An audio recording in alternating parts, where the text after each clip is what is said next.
इंदौर के भागीरथपुरा क्षेत्र में दूषित जल से हुई मौतों को लेकर एमपी हाई कोर्ट की इंदौर बेंच में सुनवाई चल रही है।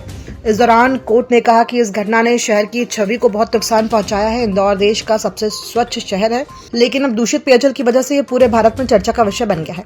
कोर्ट ने कहा कि पीने का पानी अगर दूषित हो तो ये बेहद गंभीर चिंता का विषय है। हम इस मामले में मुख्य सचिव को सुनना चाहते हैं, क्योंकि ये समस्या सिर्फ शहर के एक हिस्से तक सीमित नहीं है। दरअसल पूरे इंदौर शहर का पीने का पानी सुरक्षित नहीं है।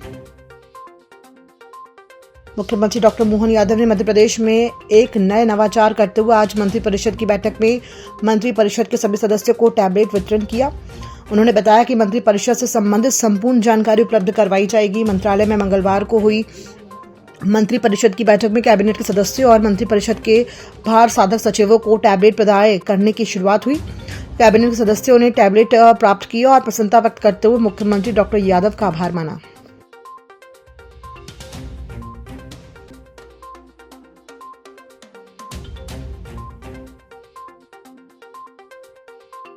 प्रदेश के सरकारी स्कूलों में शिक्षकों की भारी कमी और शिक्षक चयन परीक्षाओं में बेहद कम पद घोषित किए जाने के खिलाफ मंगलवार को भोपाल में बड़ा आंदोलन किया गया।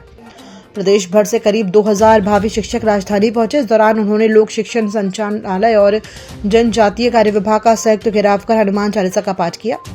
अभ्यर्थियों का आरोप है कि हजारों पद रिक्त होने के बावजूद भर्ती में घोषित सीटें ऊंट के मुंह में जीरा साबित हो रही हैं। इससे न सिर्फ योग्य अभ्यर्थी बाहर हो रहे हैं, बल्कि स्कूलों में पढ़ाई की गुणवत्ता भी प्रभावित हो रही है।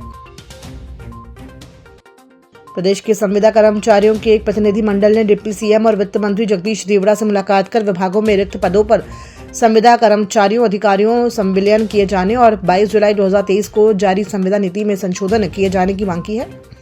प्रतिनिधि मंडल ने संविदा कर्मचारियों को वरिष्ठता के हिसाब से विभागों में रिक्त पदों पर नियमित किया जाए अथवा संविलियन किया जाए। संविदा कर्मचारियों के वेतन भत्ते वरिष्ठता के आधार पर निर्धारित किए जाएं।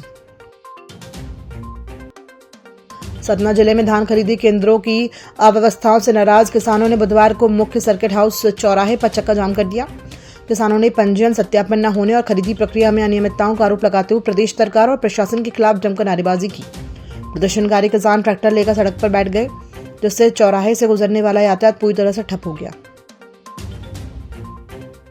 इंदौर के भागीरथपुरा में दूषित पानी पीने से 17 लोगों की मौत हो गई है। भोपाल में भी कई इलाकों में गंदे पानी की सप्लाई की शिकायतें मिल रही हैं। ऐसे में नगर निगम का अमला मैदान में उतरकर न सिर्फ सैंपल ले रहा है, बल्कि वॉल्व भी सुधार रहा है। इसी बीच मंगलवार को कांग्रेस भी शहर की पेयजल टंकियों और फिल्टर प्लांट की जांच करने निकले। बरखेड़ा पठानी स्थित टंकी में गंदगी मिली तो श्यामला हिल्स के फिल्टर प्लांट का रॉ वाटर बड़ा तालाब में मिलते दिखा।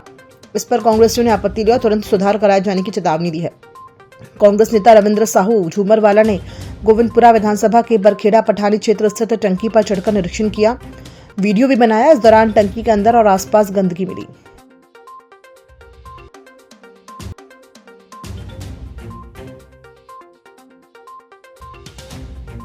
धार जिले के बदनावर में जवाहर नवोदय विद्यालय मुल्तान में मंगलवार सुबह एक छात्रा की अचानक मौत हो गई।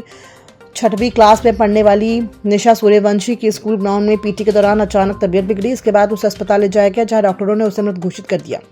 निशा रोज की तरह सुबह पीटी के लिए बाकी बच्चों के साथ ग्राउंड पर गई थी। सुबह करीब 7:15 बजे वो पीटी करते करते अचानक गिर पड़ी। ग्राउंड पर मौजूद बच्चों और टीचर्स ने उसे संभाला। शरीर में कोई हलचल नहीं होने पर उसे फौरन सिविल अस्पताल बदनावर ले गए। अस्पताल में डॉक्टरों ने चेकअप के बाद निशा को मृत घोषित कर दिया। मध्य प्रदेश में रात के 7 दिन भी ठंडे हैं। शीतलहर चढ़ने से ये स्थिति बनी है। मौसम विभाग के अनुसार मंगलवार को प्रदेश भर में दतिया में पारा सबसे कम 17.6 डिग्री सेल्सियस रहा। वहीं श्योपुर में तापमान 18.2 डिग्री, नौगांव में 18.5 डिग्री, ग्वालियर में 18.9 डिग्री, खजुराहो में 20.4 डिग्री, रीवा टीकमगढ़ में 20.6 डिग्री, नरसिंहपुर मलाजखंड में 21 डिग्री, पचमढ़ी सीधी में 21.6 डिग्री, भोपाल दमोह में 21.8 डिग्री और रतलाम गुना में 22.4 डिग्री दर्ज किया गया।